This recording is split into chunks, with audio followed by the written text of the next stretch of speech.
adiabatic processes. We have done basics of isothermal processes, right? Heat, heat exchange, latent heat, heat of transformation, uh, specific heats, etc. We have covered that. And we have also done some basic of isothermal systems, different types of systems, right? Open system, closed system, and as well as your isolated system. Then we have also done gas laws. From the gas law, we get the equation, ideal gas law equation, your PV equal to nRT, right? PV equal to nRT. By combining your Charles law, Boyle's law, and Gauss-Lewis law, you get the equation PV equal to nRT, where P is pressure, V is volume, T is temperature, and the number of moles is universal gas constant. Then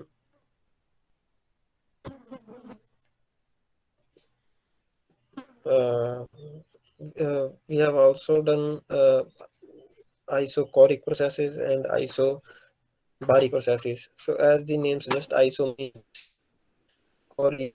So isobaric means where the volume remains constant.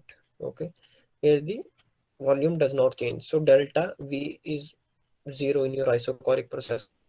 In isobaric process, as the name suggests, bar is used for the pressure and iso for same.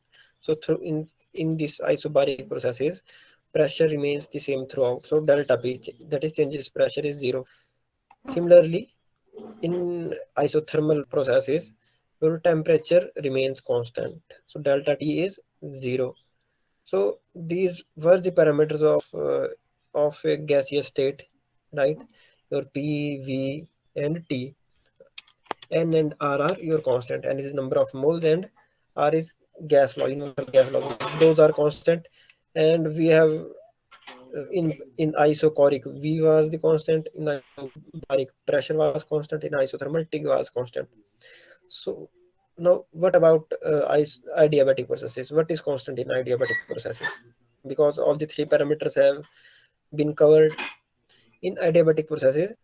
Delta Q, the heat transfer between the uh, system and the surrounding is going to be constant, is going to be zero. So delta Q is going to be zero. Okay,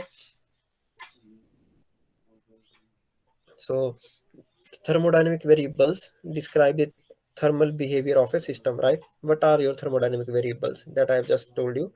These are pressure, volume, and temperature, and number of moles, right? These are your thermodynamic variables. So these variables describe the state of the gas. है ना? The ideal gas parameters are pressure, volume, and temperature, and number of molecules or moles of the gas. Most systems have different variables. A system's state can change due to its interaction with the environment or the surrounding system and the surrounding, right? Changes might be swift or slow, massive or little. When the system is in initial state, it undergoes a thermodynamic process until it reaches a final state, right? So in thermodynamics processes, you will see, you will you will know how to calculate these different parameters for these different state at which your uh, therm at which your gas is reaching. Okay, so what happens in isothermal processes, as I have just told you, PV may change but temperature is constant, right? The cylinder must have conducting walls. Okay, the cylinder must have conducting walls. It may happen very slowly so that heat produced during compression is absorbed by the surrounding, and heat lost during compression is supplied by the surrounding. Okay. Whereas in adiabatic processes, the system is insulated from the surrounding and heat absorbed or released is zero, since there is no heat exchange with the surrounding, right? So delta Q is going to be zero. When expansion happens, temperature falls in your adiabatic processes, and when gas is compressed, temperature rises, right? So we have already done work done by the system, work done on the system, right?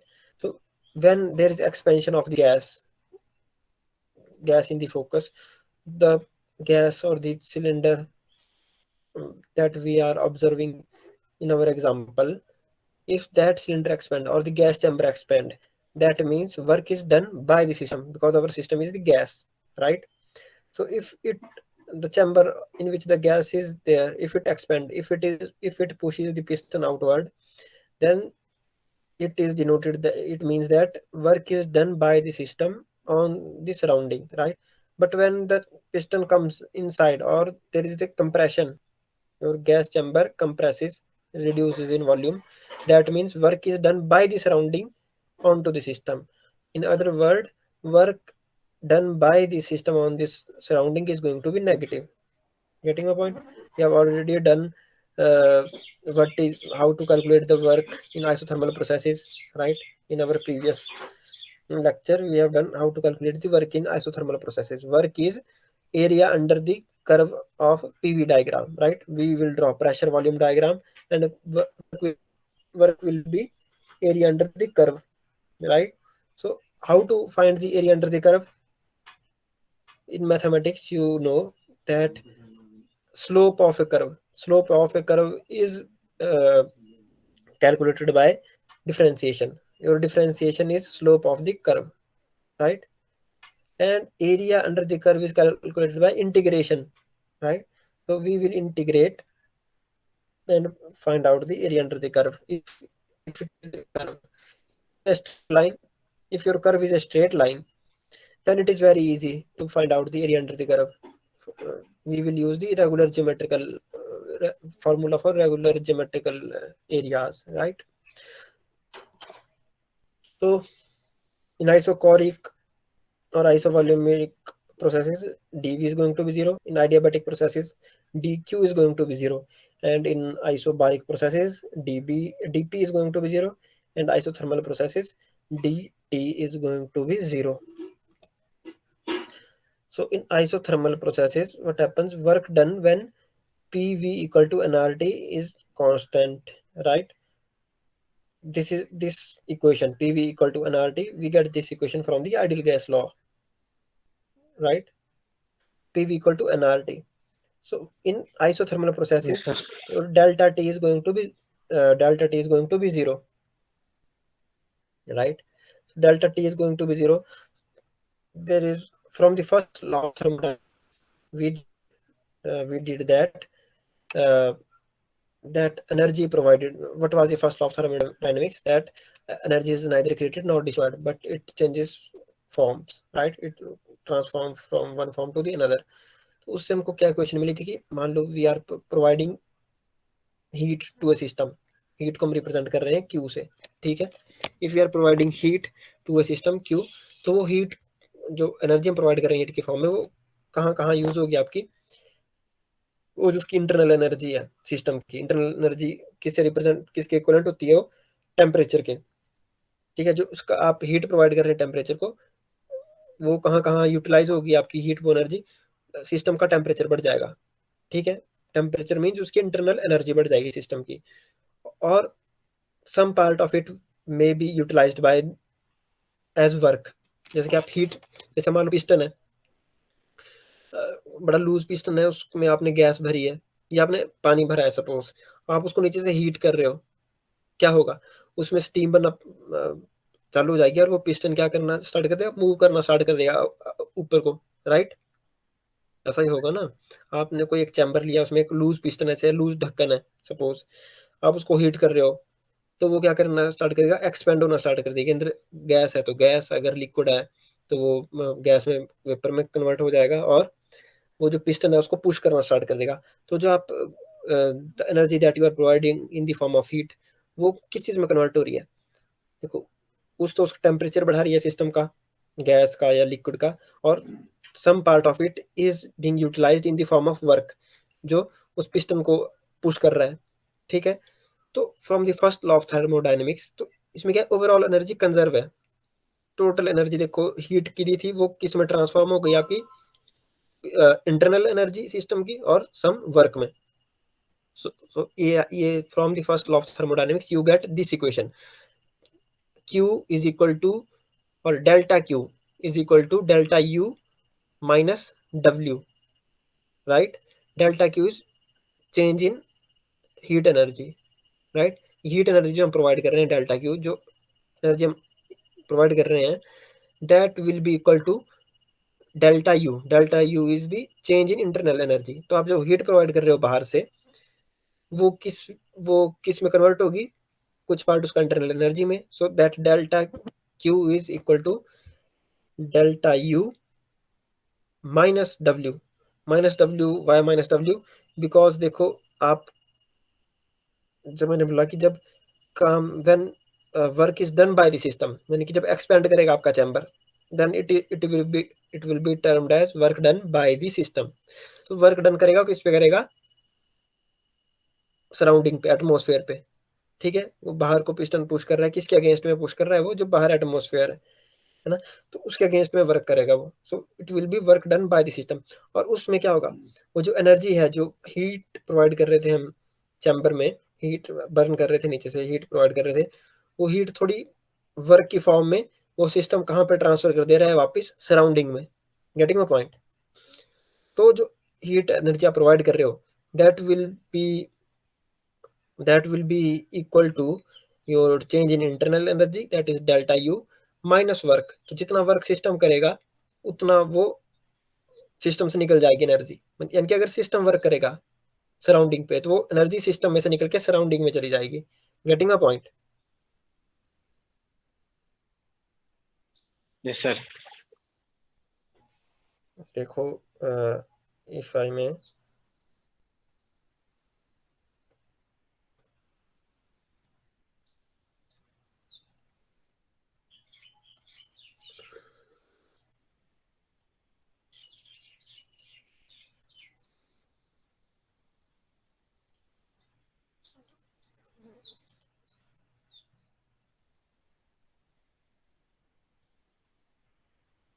this is the equation that we get from first law of thermodynamics. Q is equal to delta U minus W, right? Q is equal to delta U minus W. जो आप Q जो आप heat provide कर रहे हो, that will be utilized in changing the internal energy of the system, and कुछ उसका क्या होगा? वर्क डन कर लेगा सिस्टम उस हीट का यूज करके, और वो वापस एनर्जी कहाँ पे ट्रांसफर कर देगा? सिस्टम सराउंडिंग को. Okay, so that is your, this is the equation that relates your internal energy, that is delta U, your heat energy, and the work done. Okay,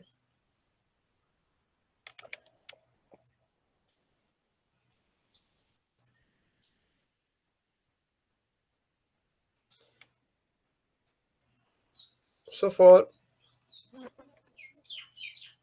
isothermal processes, your work done will be calculated as, because PV equal to nRT, your delta T is 0, right?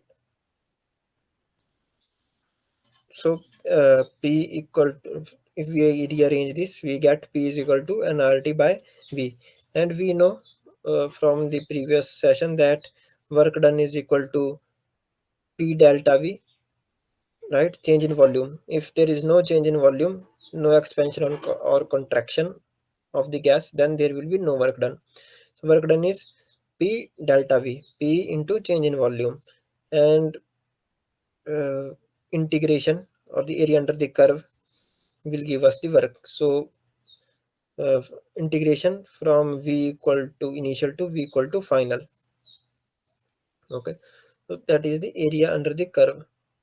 So the value of P we will substitute from here, P equal to nRT divided by V. So nRT divided by V. So these N, R, and T, these are the constant. These are constant for isothermal processes. So these will come out of the integration operator, right?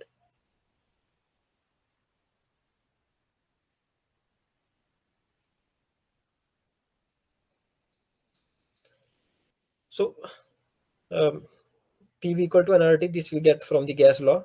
We can rearrange this, P equal to nRT divided by V, right?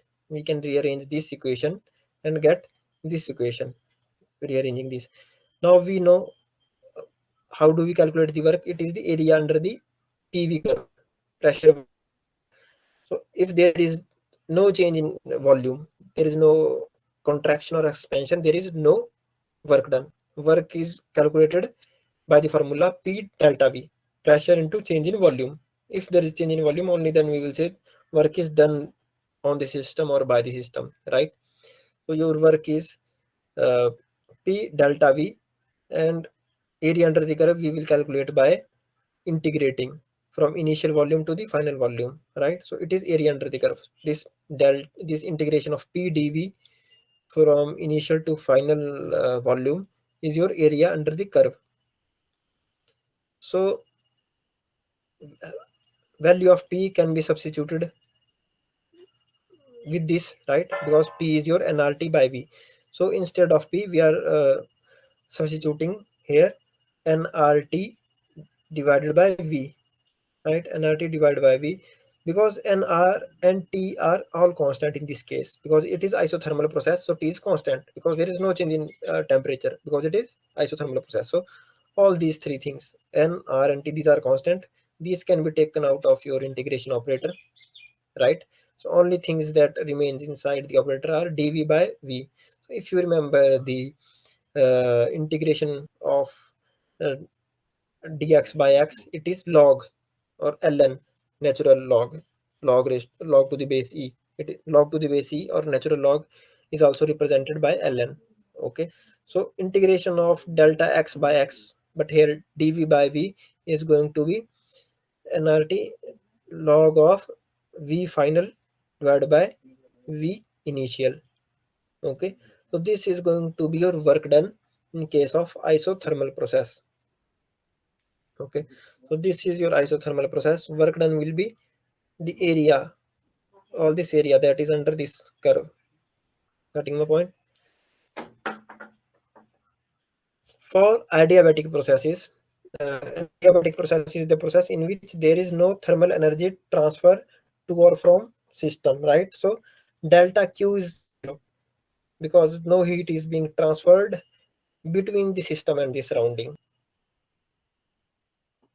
right? So the energy transferred in this case is going to be PV gamma constant, right? So what happens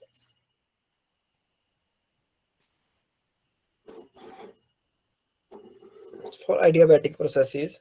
We know we know this equation dq equal to du plus pdv. Pdv is for work, right?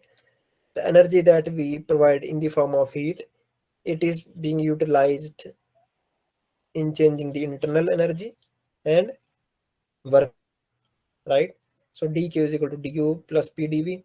So dq, and we know from the uh, uh, isochoric process, your dv equal to 0. From that we get this equation dq equal to, sorry, du equal to cv dt. What is cv? C is the specific heat at constant volume, right? Look at this. If you don't remember, this is your isochoric process. Isochoric means volume constant. So volume constant means pdv, work done is going to be 0 because it is isochoric process. Change in volume is going to be 0, so work done is going to be 0. So when work done is going to be 0, our equation that we get from the first law of thermodynamics, it will become delta q is equal to delta u, right? Because w is 0. So all that we have, this equation will now become only this.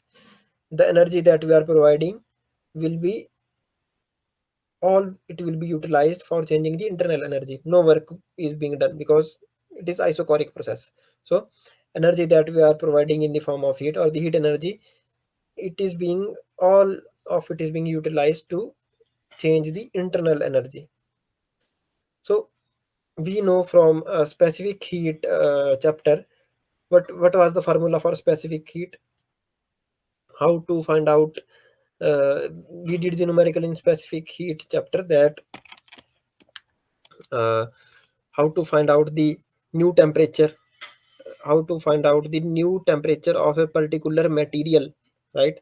How to find a temperature of a particular material when we have provided some certain amount of heat. तो हमने उसमें करा था, जैसे कि suppose हम water का लेते थे उसमें एग्जांपल की वाटर है सपोज, उसको हमने 20 जूल एनर्जी दी, 20 जूल एनर्जी मींस को हीट करा हमने, तो क्यू क्यू जो था वो कितना दिया हमने 20 जूल, तो उसका स्टार्टिंग में इनिशियल टेम्परेचर था उसका सपोज 10 डिग्री सेल्सियस, तो बताओ 20 जूल एनर्जी देने पर उसका फाइनल टेम्परेचर क्या होगा, कितना राइज इन टेम्परेचर होगा एनर्जी देने पे, राइट? सो वो क्या था कि सारा का सारा हम क्या जूम करें कि सारा का सारा जो डेल्टा क्यू है जो एनर्जी दे रहे हैं हम, कितने कितने जूल की एनर्जी दी हमने, मैं भूल गया, 20 जूल की एनर्जी, हाँ, वो सारा का सारा किस में कन्वर्ट हो रहा है हमारा, उसकी इंटरनल एनर्जी, उसका टेम्परेचर इंक्रीज करने में वाटर का। तो हम उसमें कैसे करते थे, हम ये करते थे कि ये जो आपका Q था, Q is equal to mc delta t, m was the number of molecules or the number of moles, right? M was the number of moles, c was your specific heat and delta t was the temperature, changes temperature, है ना? c क्या था, specific heat. What is specific heat? Specific heat is the heat that is required to raise the temperature of a particular substance of a of 1 mole of particular substance by 1 degree. sir. हाँ, yes sir, 1 gram of substance or 1 mole. जब हम gas की बात करेंगे तब मोल, जब हम solid वगैरह की बात करेंगे तो ग्राम, उसमें आता है 1 kg, 1 यूनिट ऑफ सब्सटेंस, 1 ग्राम या 1 kg, ठीक है? तो गैसियस में सर 1 मोल, मोल, हाँ। तो यहाँ एन, वहाँ पर जब हम, हाँ, जब हमने वहाँ स्पेसिफिक हीट कर रहे थे जब हम नॉर्मली, तो हम वाटर की बात कर रहे थे, तो हम ले रहे थे 1 ग्राम ऑफ वाटर या 1 kg ऑफ वाटर, 1 यूनिट, वो चाहे CGS हो या फिर वो SI हो, ठीक है? तो था कि ये CV क्या है कि वो अमाउंट की एनर्जी जो हमको प्रोवाइड करनी पड़ेगी, जैसे हम अगर हमने सब्सटेंस वाटर लिया है तो 1 ग्राम ऑफ वाटर का टेम्परेचर 1 डिग्री राइज करने के लिए, ठीक है, जितनी एनर्जी की रिक्वायरमेंट होगी हमको 1 ग्राम ऑफ वाटर का टेम्परेचर 1 डिग्री राइज करने के लिए, that is your specific heat for water. अलग अलग मटेरियल के लिए डिफरेंट होगी, आयरन के लिए अलग होगी, वाटर के लिए अलग होगी, आपकी किसी और कॉपर के लिए अलग होगी, क्योंकि अलग अलग मटेरियल की अलग अलग प्रॉपर्टी है, तो अलग अलग मटेरियल की सेम अमाउंट को टेम्परेचर रेज करने के लिए अलग अलग एनर्जी हमको प्रोवाइड करनी पड़ेगी, ठीक है? तो this is the same formula, हमने जो एनर्जी प्रोवाइड करी दैट इज, हम 1 मोल की बात कर रहे हैं यहाँ, ठीक है? तो एन यहाँ लिया नहीं, एन इज 1, ठीक है? N C V delta T, C क्या यहाँ सिंपली स्पेसिफिक हीट है, बट ये वी जस्ट ये डिनोट करने के लिए लगाया है कि ये एट कांस्टेंट वॉल्यूम, क्योंकि हमारा आइसोकोरिक प्रोसेस है ना, आइसोकोरिक मींस वॉल्यूम कांस्टेंट हो, तो ये जस्ट वो करने के लिए बताया कि योर डेल्टा क्यू जो हमने एनर्जी प्रोवाइड करी वो किसके इक्वल होती है, n c delta t, n is number of mole, c is your specific heat, v is just representing here that it is volume remains constant, and delta is क्यों सारा का सारा जो हम हीट प्रोवाइड कर रहे हैं वो चेंज इन टेम्परेचर, ठीक है? तो ये अब ये जो एनर्जी थी ये किसके इक्वल हो जाएगी, आपकी इंटरनल एनर्जी के, राइट? बिकॉज W तो जीरो है अपना इस केस में, क्योंकि आइसोकोरिक प्रोसेस है, in isochoric process volume remains the same, volume remains the same means volume की कोई वर्क ही नहीं होता, वर्क कब होगा, जब एक्सपेंड करे या फिर कॉन्ट्रैक्ट करे आपका पिस्टन, है ना, चैम्बर, जब volume change in volume zero है तो कोई वर्क डन नहीं है, तो आपके पास जस्ट इक्वेशन में delta U equal to Q ये रह जाएगा। तो ये जो फॉर्मूला था आपका कि Q equal to C V delta T, now it is also equal to delta U. So from this isochoric process we get this formula for delta U, your delta U is C V delta T, right? CV delta T. So yes sir, हाँ, तो यहाँ से आपका देखो ये यहाँ से वो आपका डेल्टा यू आ रहा है CV delta T for 1 mole of your gas, CV delta T. और PdV तो हमको पता है वर्क, ये हमने करा था कि एरिया अंडर द कर्व, तो ये PdV प्रेशर वॉल्यूम जो कर्व होता है उसमें चेंज इन वॉल्यूम, इसको इंटीग्रेट करते हैं वर्क निकलता है। So work is your PdV, delta Q is the, तो in adiabatic process this delta Q is equal to 0, this is 0. So this can be rearranged and can be written as this. Delta T is your PdV divided by Cv. For an ideal gas, PV equal to nRT. This equation itself we get from the ideal gas law equations, ideal gas laws, right? So T इसको rearrange करें, so we can get T equal to this PV divided by nR, and dt equal to PdV plus VdP divided by nR, है ना?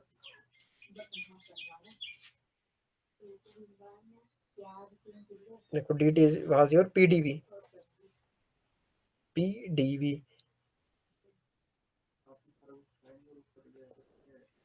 यहाँ से देखो, यहाँ पे जो आपका PdV है ना, सॉरी, जो डेल्टा टी है, या एन डी टी और PdV प्लस VdP. ऐसा क्यों? क्योंकि आप अगर इंटीग्रेशन करो, if you remember how to do integration, then you know integration of first product rule तो आपको ध्यान होगा. First integration of second plus second as it is integration of the first. Product rule ध्यान है differentiation का, जैसे कि integration differentiation का, differentiation of your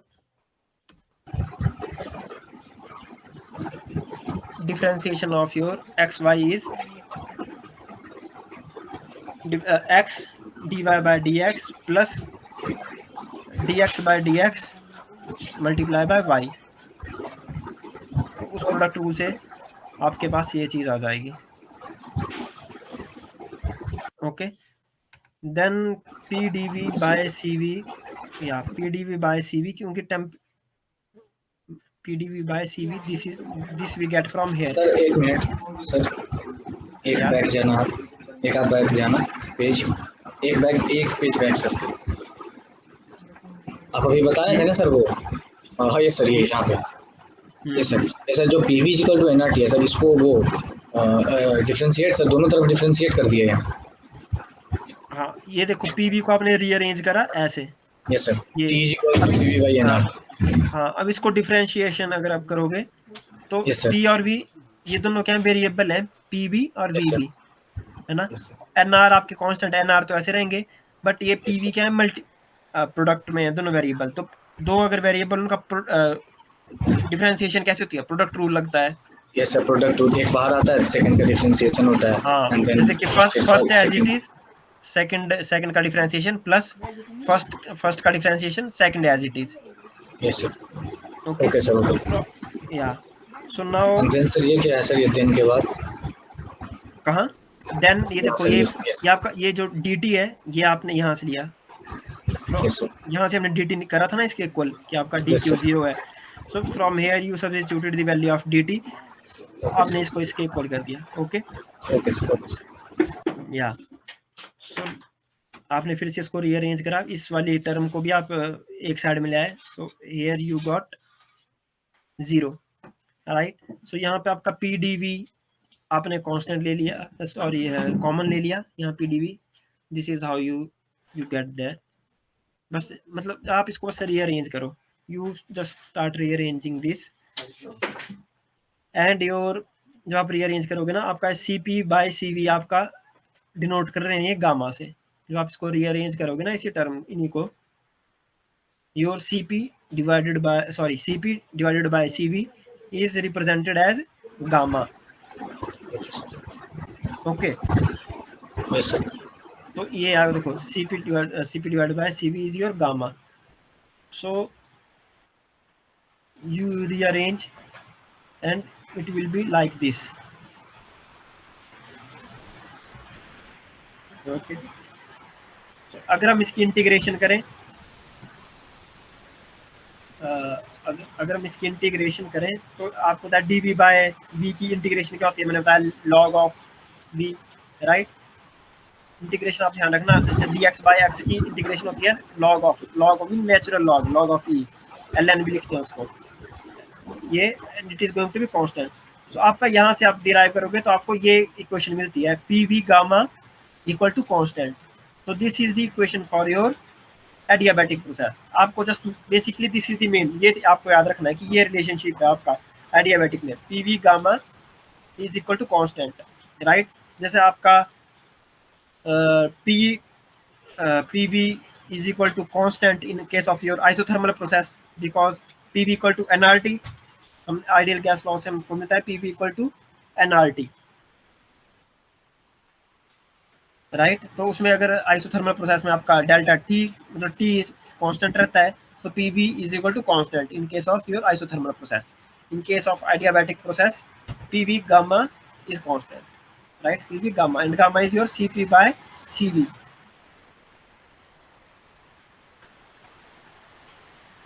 Okay. So gamma is 1, gamma can also be found out by 1 plus 2V. Now here V is degree of freedom. V is degree of freedom. So for monatomic gas, ये आपको याद रखने पड़ेंगे। से आपको अगर if you want to do numericals, this this value of gamma you should remember. Okay. So for monatomic gas your degree of freedom is 3. और आप सिंपल याद रख लो कि gamma for monatomic gases is 5/3, for diatomic gas gamma is 7/5, right, and for polyatomic gas your gamma is 8/6। okay, but mostly आप याद रखो monoatomic और डायटोमिक के लिए gamma, for monoatomic it is 5/3 और diatomic it is 7/5। okay, now all combination of isothermal and adiabatic process, right, so all engine employs a thermodynamic cycle, right। Engines के लिए हम बेसिकली थर्मोडायनेमिक्स ये start हुई थी branch. तो work done is as we know area under the PV curve, right, work done is area under the PV curve, pressure into volume, because if there is no change in volume there is no work. Okay, so अब हमको sign convention क्या ध्यान रखने हैं कि work done on to the system, वो work done को क्या लेना है, पॉजिटिव। वैसे work done by the system positive होता है, बट जो इक्वेशन आपकी फर्स्ट लॉ ऑफ थर्मोडायनेमिक्स में, उसमें work done by the system होगा तो वो माइनस में होगा, माइनस उसके साथ लगेगा। अगर वो work done on to the system होगा तो वो प्लस होगा, क्योंकि सिस्टम में एनर्जी का एडिशन हो रहा होगा, समझ रहे हो। अगर work done on to the system हो रहा है, बाहर से सराउंडिंग आपका सिस्टम पे वर्क कर रहा है, तो वो एनर्जी एडिशन होगा आपके सिस्टम की एनर्जी में, गेटिंग व्हाट। अगर आपका सिस्टम वर्क कर रहा है सराउंडिंग पे, तो वो एनर्जी लूज हो रही है वो, और वो कहाँ पे ट्रांसफर हो जा रही है, energy in the surrounding. Okay, तो work done when on to the system होगा तो work done will be greater than 0, and when heat is entering in the system, right, then Q will be greater than 0, and when work is done by the system on to the surrounding, तो क्या होगा, वो उसको negative लेंगे वहाँ work को, क्योंकि वो एनर्जी को मतलब एनर्जी को रिलीज कर रहा है, वो एक तरीके से energy is being transferred from the system into the surrounding.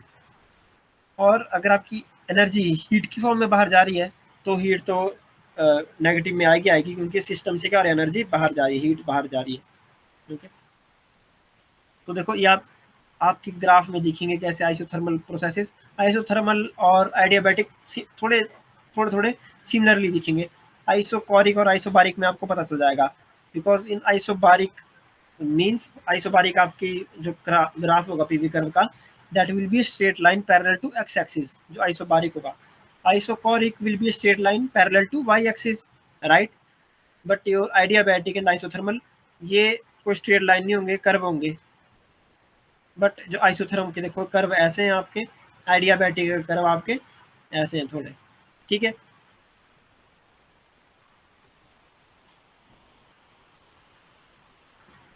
So temperature rises during an adiabatic compression, तो जब आपका आइडियाबैटिक कंप्रेशन होता है, राइट, क्योंकि एनर्जी तो क्या होगी, बाहर आइडियाबैटिक के प्रोसेस में कोई बाहर से तो एनर्जी प्रोवाइड नहीं होगी आपको, कोई हीट एनर्जी एक्सचेंज नहीं होगा बिटवीन सिस्टम एंड सराउंडिंग, लेकिन टेम्परेचर फिर भी राइज और फॉल करेगा आपके सिस्टम का, राइट। तो वो कैसे करेगा राइज एंड फॉल,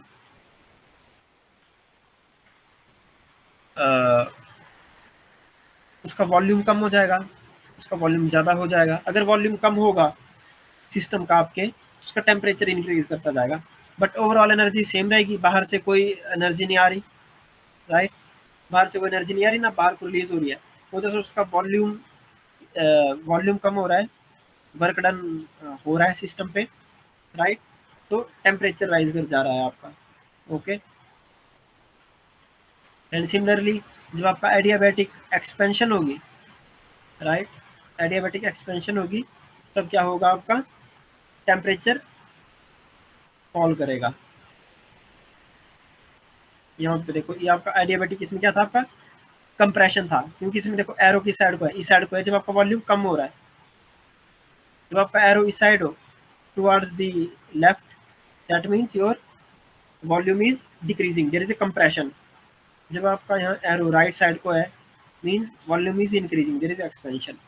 तो कंप्रेशन में आपका टेम्परेचर इंक्रीज करेगा, राइट, बिकॉज यहाँ पे देखो, ये आपका आइसोथर्म है, this is your isotherm T2। इस पूरे आइसोथर्म पे आपका टेम्परेचर क्या है, constant, because these are isothermal processes, right. In isothermal processes at every point temperature remains the constant. तो ये जो आपका T2 isotherms at this curve temperature remains the constant. तो यहाँ पर देखो, इस पॉइंट से पहले आपका जो टेम्परेचर था एडियाबैटिक प्रोसेस में, वो T2 से कम था, बट यहाँ पर वो T2 से ज़्यादा हो गया। तो जैसे जैसे आप देख रहे हैं, you can see that as there is a adiabatic compression, there is a continuous increase in the temperature, and when there is a adiabatic expansion, then there is a continuous decrease in the temperature। यहाँ पे देखो temperature इसका पहले ये T1 से ज़्यादा था, अब इस पॉइंट पे आके T1 से कम हो गया और कम होता गया, ओके। टेम्परेचर तो दोनों केस में गिर रहा है नीचे आने पे सर, अभी T1 से कम दोनों का। नहीं नहीं नहीं नहीं, ये इस वाले को देखो अगर आप, ये वाला जो है, इसमें आपके जो प्रोसेस है उसमें कंप्रेशन हो रहा है। आप एरो देखो ना, प्रोसेस में एरो की साइड को है, लेफ्ट साइड को है, यस सर। वॉल्यूम यानी कि जब आप राइट से लेफ्ट में जा रहे हो, यानी कि वॉल्यूम कम हो रहा है, क्योंकि राइट साइड में जाओगे आपका वॉल्यूम बढ़ रहा है, ऑरिजिन की साइड जाओगे, इस साइड को लेफ्ट साइड में, आपका वॉल्यूम डिक्रीज हो रहा है, राइट। इस प्रोसेस आपका यहाँ से स्टार्ट हो रही है प्रोसेस, ये इधर को जा रही है ऊपर को, मीन्स इसका वॉल्यूम क्या हो रहा है, कम हो रहा है, कंप्रेशन आ रहा है। कंप्रेशन आ रहा है तो मीन्स उसमें आप देख सकते हो टेम्परेचर क्या हो रहा है, इंक्रीज, क्योंकि ये आपका आइसोथर्म है, इस पे आपका टेम्परेचर क्या है, कांस्टेंट। तो पहले ये देखो, आपका जो एडियाबैटिक का कर्व था, ये इस T2 से नीचे था, यानी कि टेम्परेचर इसका कम था। जब आप ऊपर चले गए तो टेम्परेचर इसका ज़्यादा हो गया, समझे। तो हर एक एडियाबैटिक कंप्रेशन में आपका टेम्परेचर इंक्रीज करता रहेगा, और एडियाबैटिक कंप्रेशन में, सॉरी एक्सपेंशन में, आपका टेम्परेचर डिक्रीज करता रहेगा। आप इसको ऐसे देखो कि आप कंप्रेस करते जा रहे हो चीज़ों को, जो मॉलिक्यूल्स हैं वो ज़्यादा उनकी फ्रीक्वेंसी टकराने की ज़्यादा बढ़ जाएगी, क्योंकि उनका वॉल्यूम कम हो रहा है, स्पेस कम हो रहा है, तो मॉलिक्यूल्स आपस में ज़्यादा फ्रीक्वेंटली क्या कॉलिजन स्टार्ट हो जाएगा उनके बीच में, है ना। बाहर से कोई हम एनर्जी नहीं प्रोवाइड कर रहे, but work is done by the surrounding on the system, क्योंकि वो कंप्रेस कर रहा है, तो उससे क्या हो रहा है, उसका वर्क डन से एनर्जी आ रही है आपकी। वर्क कौन प्रोवाइड कर रहा है, आपका सराउंडिंग वर्क से एनर्जी डाल रहा है, किसमें, आपके सिस्टम में। कोई हीट एनर्जी नहीं आ रही कि गर्म नहीं कर रहे, वर्क से। तो वर्क डन हो रहा है by the surrounding on the system in case of your compression, जब आपका जो गैस हो रही है कंप्रेस हो रही है, तो जो वर्क आ रहा है वो भी, वर्क और एनर्जी आपस में आपका इंटरचेंज करते हैं, है ना। वर्क एनर्जी में ट्रांसफर होता है, वर्क एनर्जी वर्क में ट्रांसफर होती है। सो जो वर्क है वो जो आ रहा है, एनर्जी आ रही है in the form of work, that is utilized in increasing the temperature, right. तो वर्क कोई नहीं हो रहा, जो सारी की सारी आपकी एनर्जी आ रही है वर्क की, वो किस में कन्वर्ट हो रही है, आपकी इंटरनल एनर्जी में, टेम्परेचर इंक्रीज करने में। Getting my point.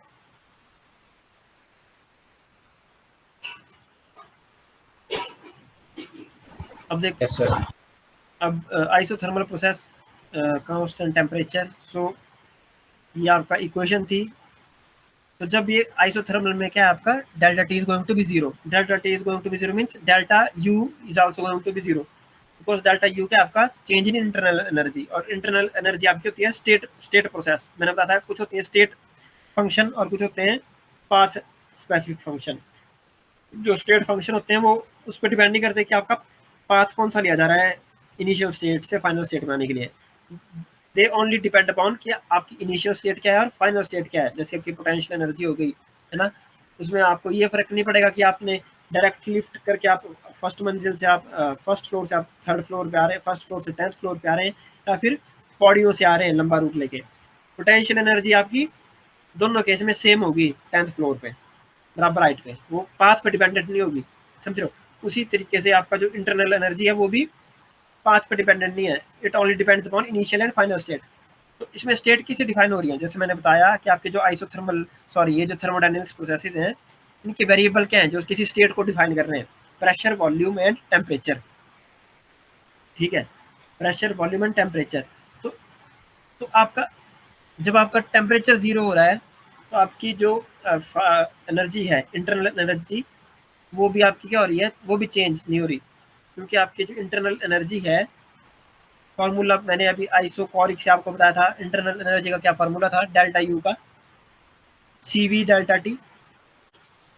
If you remember this was the formula for your internal energy. Internal energy का फॉर्मूला था आपका सी वी डेल्टा टी। जब आपका टेम्परेचर ही चेंज नहीं हो रहा तो आपका D you change in internal energy भी आपका क्या हो जाएगा, zero.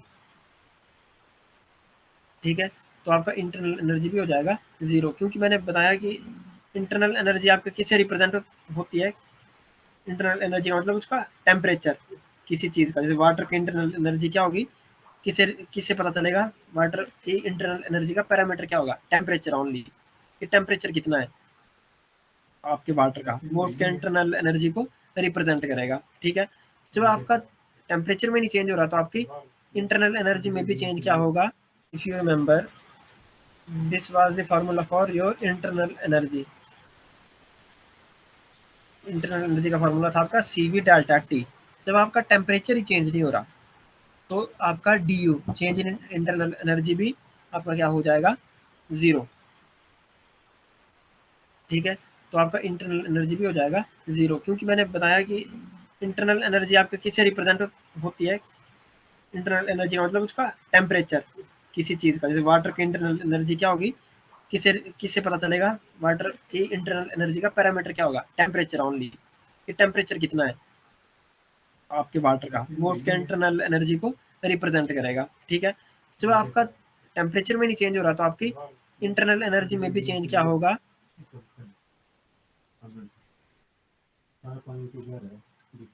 Zero. So your D Q will become equal to work. सो जो भी वर्क किया जाएगा,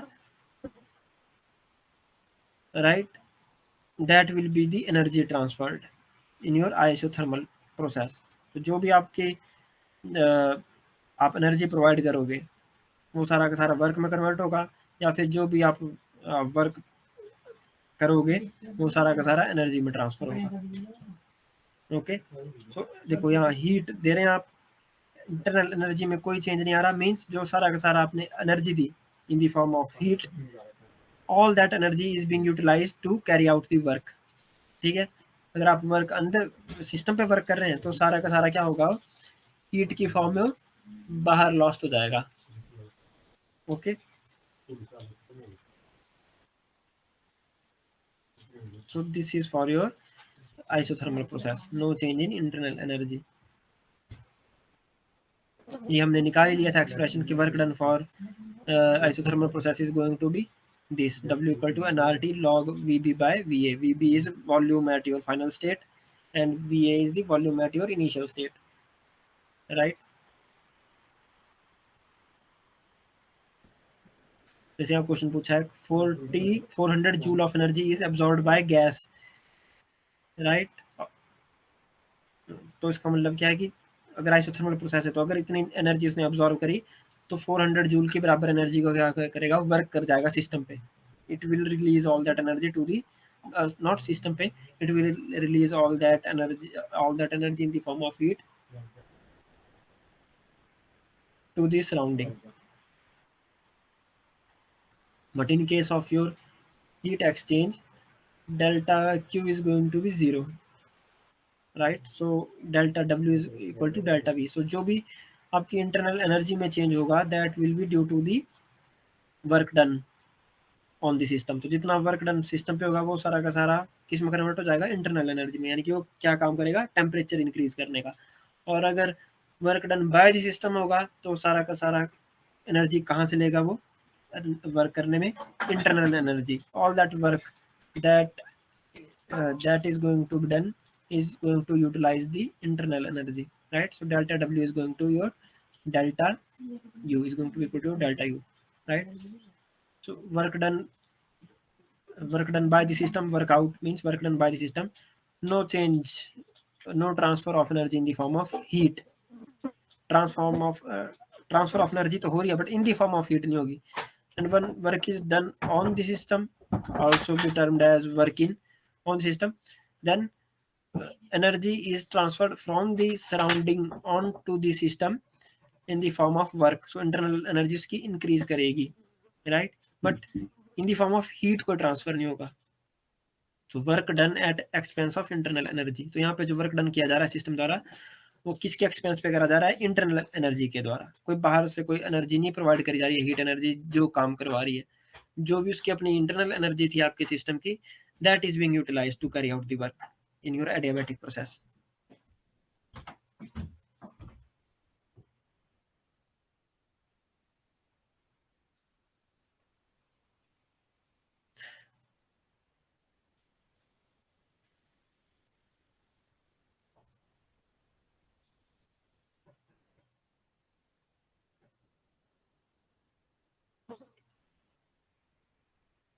Okay, so for adiabatic process we already derived this. This is the formula that PV gamma is equal to constant, or in other words PA VA gamma is equal to PB VB gamma।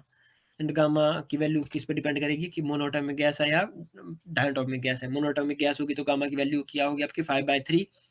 अगर diatomic gas है तो उसकी value क्या होगी 7/5। अगर polyatomic gas है, poly means उसमें 2 से ज़्यादा एटम है, इसके आपका H2 गैस है, सपोज H2 गैस है ना आपकी, वो कौन सी गैस है, वो डाइएटॉमिक, 2 एटम होते हैं H2 गैस में, राइट। बट अगर आप कोई ऐसी गैस ले रहे हो, सपोज योर इनर्ट गैसेस वो मोनोएटॉमिक गैसेस होंगी आपकी, neon, those will be monoatomic gas. But आप ले रहे हैं जैसे हाइड्रोजन गैस, तो हाइड्रोजन किस फॉर्म में मिलती है आपको gas, H2, that is diatomic gas, right. तो उस केस में आपका गामा क्या होगा 7/5। For polyatomic gases your gamma will be 8/6। Getting my point?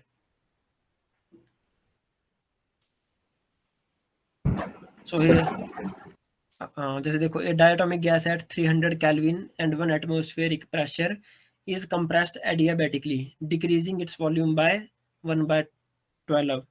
VA is equal to VB, यानी कि VA आपका ज़्यादा था, VB आपका 1/12 पार्ट हो गया उसका। What is the new pressure and temperature? Gamma इन्होंने पहले दे दिया 1.4, ये डायटोमिक गैस है तो 7/5 का आप करोगे तो 1.4। अगर नहीं दिया हो, कहीं में उसका नहीं दिया हो, तो आपको याद रखना पड़ेगा कि डायटोमिक गैस के लिए गामा कितना होगा 7/5, right. New just use this formula कि फर्स्ट आपका प्रेशर था 1 एटमॉस्फेरिक, आपका टेम्परेचर था 300 केल्विन, वॉल्यूम था आपका VA, यहाँ पे PB आपको PB आपको क्या है, what is the new pressure and temperature. PB आपको पता नहीं है, PB you will find out. New volume हमको पता है कि VA/12, और टेम्परेचर में पता नहीं है, गामा हमें पता है। ओके या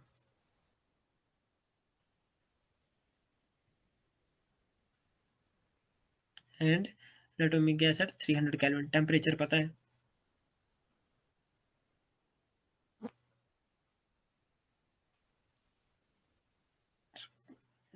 this is the formula for your adiabatic. ये आपका फार्मूला था ना एडियाबैटिक के लिए। So PAVA gamma equal to PBVB gamma. हमें प्रेशर पता है, हमें सॉरी प्रेशर नहीं पता, हमें इनिशियल प्रेशर पता है, फाइनल प्रेशर हमने निकालना है। हमको VA पता है, वो कितना है VA, VB कितना है आपका VA/12, गामा कितना आपका 1.4 या 7/5। You just put these values in here in this equation, you will find out the value of P, right? तो ये आपका 32.4 atmospheric pressure and it is equal to 3284 kilo pascal. Atmospheric pressure से ने इसको kilo pascal में convert कर दिया. Okay, so now temperature को सॉल्व करने के लिए टेम्परेचर निकालना हो तो हमको ये वाली इक्वेशन फिर लेनी पड़ेगी, राइट? तो हमको अब प्रेशर पता है, हमको वॉल्यूम भी पता है, टेम्परेचर ए पता है, टेम्परेचर बी निकाल सकते हैं, राइट? हमको प्रेशर पता है ना, हमको वॉल्यूम भी पता है, वी ए कितना होगा 12 वी बी, और वी बी तो चलो वी बी रखा. इनिशियल टेम्परेचर 300 है, तो final temperature is 810 kelvin. Okay, so अभी अगले अलग अलग क्वेश्चन है. These all question are in PPT. You do this, है ना, पीपीटी से इनको करो, और if you get any problem then you can ask. समझ में आया नचिकेत?